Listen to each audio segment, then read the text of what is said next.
The following program is a production of HEW Entertainment and contains views, opinions, commentaries, and content that may offend some subscribers of this show. Listener discretion is advised.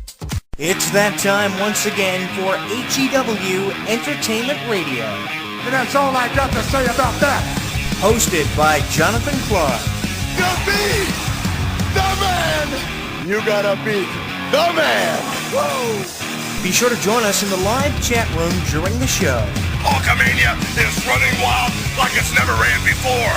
Call us on one of our request lines. If you live in the United States, call us at 1-641-985-7800, box number 3729288. If you're from Canada and would like to call us from 1-647-724-4194, box number 3729288. Long distance charges may apply in some areas. I've been the world heavyweight champion 10 times. Or you can always drop us a line at MySpace, myspace.com/HEW Entertainment. And you will rest in peace. Emailing us works for you too. Email us hewwrestling@hotmail.com. I am a wrestling god. JBL.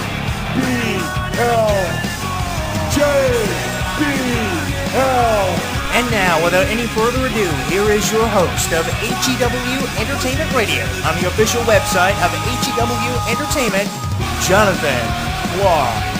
The champ is here.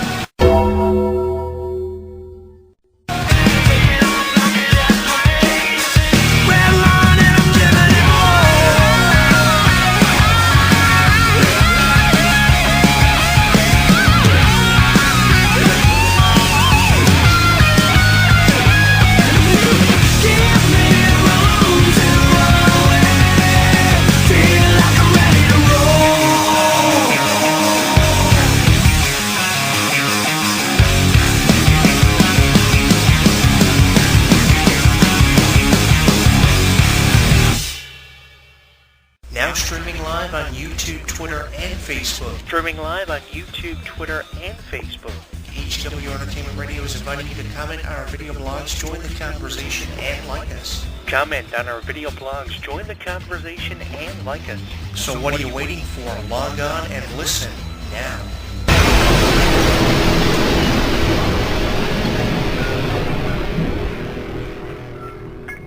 Don't miss out on any of the action. Download our app on the App Store, Google Play, and the official website of HEW Entertainment. Once you download and install it, you'll get caught up on news, YouTube videos, and more. Download it now. Let's Marvin Gaye and get it on. You got the healing that I want, just like they say in the song. Till the dawn, let's Marvin Gaye and get it on. We got this king size to ourselves, don't have to share with no one else. Don't keep your secrets to yourself. It's Kama Sutra show and tell. Yeah. Whoa. There's loving in your eyes that pulls me closer. It's so subtle, I'm in trouble, but I love to be in trouble with you. Let's Marvin Gaye and get it on. You got the healing that I want, just like they say in the song. Till the dawn, let's Marvin Gaye and get it on. You got to give it up to me. I'm screaming mercy, mercy, please, just like they say in the song. Till the dawn, let's Marvin Gaye and get it on. And when you leave me all alone, I'm like a stray without a home.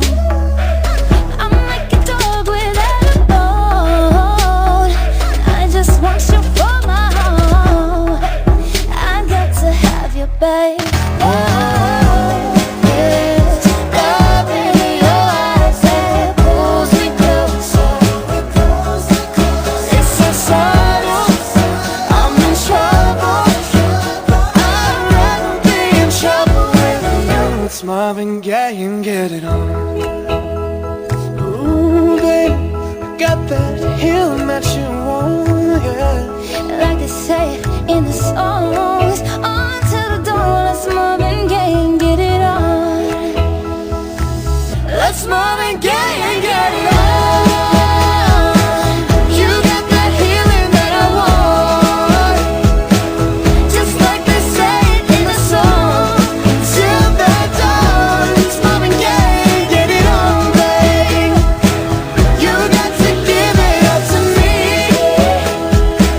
I'm screaming mercy, mercy, please, just like they say in the song. Until the dawn, let's Marvin Gaye, get it on, just like they say in the song. Until the dawn, let's Marvin Gaye, get it on. Ooh. Taylor Swift said something I'll never forget. She said, one day when it is you get to wherever it is you're going, you will never forget the people who made it all possible for you and put you in the position that you're in.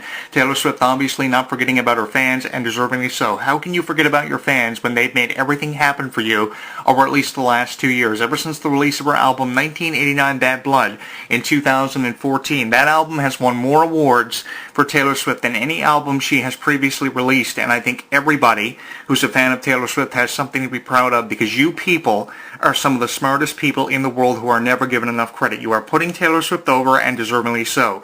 It's very rarely you hear me giving Taylor Swift any credit for having done anything, at least within the last 2 years, so this is one of these rare occasions where I am choosing to put Taylor Swift over and give her credit for the success she's seen throughout 2016. And what's so amazing and incredible about this is it's left me at a loss for words and literally speechless, because it's only early in 2016. We're not even a quarter past the year.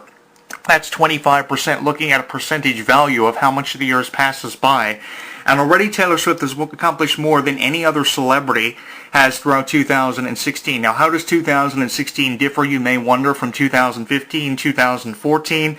The success of her album, 1989 Bad Blood, is unprecedented. It was released almost 2 years ago. This November, it'll bring us up to the 2-year mark since the release of the album, 1989 Bad Blood. And people are still giving Taylor Swift awards. The Grammy Committee putting her over, including Album of the Year for 2015 of this year's Grammy Awards 2016. It's not 2014 or 2015 anymore. It's a difference of almost 2 years. And the album released over 2 years ago is still putting Taylor Swift over. So I think there's a lot going on and happening for Taylor Swift in 2016 that cannot go on without any recognition. And here's how I look at the feud between herself and Kanye West. This feud was 5-6 years ago, and Kanye West can take all the credit in the world he wants for making, quote, that bitch famous. But it wasn't Kanye West who made Taylor Swift famous, it was all of you. Because you let your voice be heard in 2008 when Taylor Swift came out with her self-titled album, Taylor Swift, in 2008, over 7 or 8 years ago. It's been 7 or 8 years, and you guys are the ones who made everything possible for Taylor Swift, not Kanye West. Kanye West, in my opinion, was someone who was irrelevant back in 2009, still is irrelevant, and that's why he's saying such foolish things, bogus things, quoting that he's going to be president of the United States in 2020, taking the same route Donald Trump is choosing to in 2016, 2017, and he's also saying now that he made Taylor Swift famous. So he's doing everything possible to stand out and get attention. He's obviously getting attention because of the people that he's referring to like Taylor Swift, but I think this is just completely bogus, completely stupid, and really pathetic from Kanye West. So I'm not choosing to side with Kanye West for his claims about Taylor Swift, because Taylor Swift is in the position that she's in because of all of you and the success and the perseverance that Taylor Swift has shown us. And because of how much she's accomplished so far, that makes you wonder, what's left for Taylor Swift to accomplish. In 2010 alone, she gave us over $110 million worth of earnings. $110 million just in 2010. That was a difference of 6 years ago. Can you imagine how much that is magnified in 2016? If there's anything Taylor Swift needs to be doing, it's crediting all of you for buying the albums and the Taylor Swift merchandise and putting her over in ways that Kanye West never could. If it's anyone who put Taylor Swift over, it's anyone but Kanye West. And if anyone is insignificant in this whole feud and this whole debacle between Kanye West and Taylor Swift, and Kanye West versus Taylor Swift, it obviously is Kanye West. So I'm not choosing to give Kanye West any credit for anything that he may have done or any of his claims saying that he made Taylor Swift famous, because it was all of you. So you guys are obviously the ones who deserve the credit, and obviously are the smartest people in the world, because you're letting your voice be heard, and you're letting us know who you want to be hearing on the syndicated radio dial, and obviously it is Taylor Swift. This album has given us over 6 or 7 hits. The newest one, New Romantics, is an incredible song. When I first heard the first few lyrics when the song first started off, I wasn't really struck on the song or the message of it.